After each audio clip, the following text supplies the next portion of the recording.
These things are assumptions that will completely hold us back from seeing the truth. And the reason for that is because obviously, if we superimpose an expectation about how something will be, and then believe that that thing will be the thing that we should experience, we will constantly be ignoring the one fundamental part of experience, which is our direct experience, which is the actual truth. So the problem with your assumptions is that, firstly, we think that we should be experiencing something other than what we're experiencing. That's the first, most fundamental thing that we have to understand. We need to take that idea out of our heads. What we're already experiencing is pretty much what you can expect, minus the suffering of it. The second thing is that somehow we're supposed to lose our sense of individuality. This couldn't be further from the truth. To lose our sense of individuality would be the opposite effect of what we want. If you imagine, non-duality is not this, it's not this be-all, end-all thing. It's like recognizing that the movie you're watching is a movie and that it's a modulation of a screen which has red, blue, and green flickering around it. If we see that these red, blue, and green flickering around the screen, we see that, oh, amazing, I'm not suffering the contents of the movie. Fantastic. Now we go back to the movie. We don't stay there. We don't say, I am this one modulation of the screen. All I see is red, blue, and green. It's meaningless. It means nothing. It's just colors flickering. There's nothing happening. It's like that is just, that couldn't be further from what we're supposed to be experiencing. We're supposed to be very engaged in the movie. That's why there's a movie. So this sense of individuality is actually it's enhanced. So our individual characteristics, they become enhanced. Let's just say that we're really smart and we hold back because we're scared of being seen as smart or too intelligent or people would judge us. We will start to be more articulate. We will start to share our ideas more. If we are super loud because we are egotistical in the sense of we just want our attention and we are seeking that attention, then through awakening, we will become more quiet, more calm, less loud. If we are really shy, but we're actually a really loud, expressive, and funny character before, and then we go through this process of awakening and we unravel the resistance to our experience and we start being ourselves, quite literally, then that being of yourself will shine through your mind and it will look like the colors of your characteristics or the colors of your experience. And that will look like you, if you were shy before, becoming very expressive and less shy and more outgoing and less introverted. So this idea that we should be a certain way, or we should lose our individuality, no, that's not the point. The individual experience is a beautiful aspect of everything. It's this pure, fantastic, it should not be avoided, and it won't be avoided because you cannot freaking avoid it. So the next thing is that you should be happy all the time. Sometimes people say, well, how it doesn't make sense. I don't want to just be happy all the time. I want to sometimes be annoyed or angry and blah, blah, blah. And it's like, yeah, you're right. Because happiness is not an emotion or a feeling or a state of mind. It is that which contains all emotions, feelings, and states of mind, which means that all emotions, feelings, and states of mind can take place within it without resistance. And then it's the resistance that causes the suffering. So yeah, experience your anger, experience your frustration, do whatever you like. As long as you are not resisting your experience, you're not going to cause suffering for yourself, and you're also not going to cause suffering for others. So if you say, for instance, that I want to be angry, if you want to be angry because you like to blame people, then that's not the goal. That's inefficient. But if you want to be angry because you have emotion, and sometimes that's going to happen, that's natural. The only time anger is a problem or anything that kind of betrays our understanding is when we infuse blame into it, which is when we resist the emotion and we don't know a better way to release it. So we use blame, which says, I'll either blame myself, I'll blame you, or I'll blame the universe. There's only three options: ourself, the other, the universe. That's what blame does. And it just channels the emotion either aggressively to ourselves, aggressively to somebody else, or to life. Neither of those three are viable options. So anger without blame is purely harmless. So we're not just supposed to be this happy feeling all the time, but we will be at peace all the time, no matter what experience is going on. So there's an earthquake last night with my girlfriend. We're in bed, earthquake happens, literally launches us out of the bed, and we have to evacuate the building. Now, in that moment, the body's going to panic, it's going to have fear, right? That necessary fear or that adrenaline, because you don't know if the building's going to crash down on you.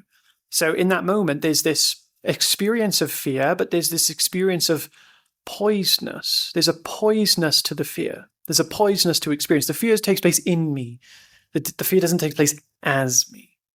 You see? On one level, the fear is me, obviously, but for the sake of language here, we're trying to point out that this fear is a controlled fear. You see? It's a natural consequence of a potential death of the body, basically, like if someone was to point a gun to your head. So this would be an example of that. Also, the feeling of her emotions too. She's traumatized from being in earthquakes before, and people have actually died. So it's not. It's when there's an earthquake, it's very triggering for her. So no, we're not just supposed to have this emptiness all the time. It's fullness. It's full of life, full of emotion, full of joy, full of humor, full of whatever you want it to be, just minus the resistance and the suffering of it. The fourth is the most obvious, which I think a lot of people would know by now, which is that people believe you shouldn't have expectations or desires, which is the most convoluted thing possible. To expect to not have expectations is itself an expectation, and to desire to not have desires is itself a desire. So in other words, we can't not have expectations and desires. What we can have, or what we can be, is to not have our happiness dependent upon those expectations and those desires. So this is when we move from the seeker, which is dependent upon his desires or her desires or their expectations, to have happiness. And there's the adventurer and the explorer, has desires, expectations, but they're open desires and open expectations. So we have the adventurer and we have the explorer. The explorer is open. It has expectations, it has desires, but they're open desires and open expectations. Think of Treasure Planet, if you've seen it. Jim. Is his name Jim? So there's the main character of Treasure Planet. I think his name's Jim. I can't remember though. And then there's John Silver, the pirate guy. He's the seeker. His desires, he's grasping, he's suffering, he's trying to take. Then there's Jim, open, free, ready for the adventure. Still has an expectation, but he's ready for whatever it is. This is a natural desire for truth. So this is the place to be on that front. The sixth, or whatever point we're on right now, is that we believe we need to stop identifying with things.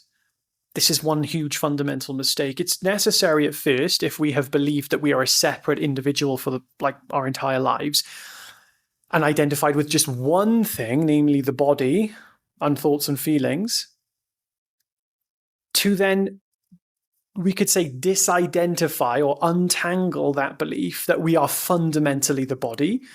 And when we do this, what we do is we have, imagine that we are this infinite field of pure consciousness. We're not limited to anything. We animate everything. The body and the mind are an animated expression of consciousness, not separate from it, just an appearance within it.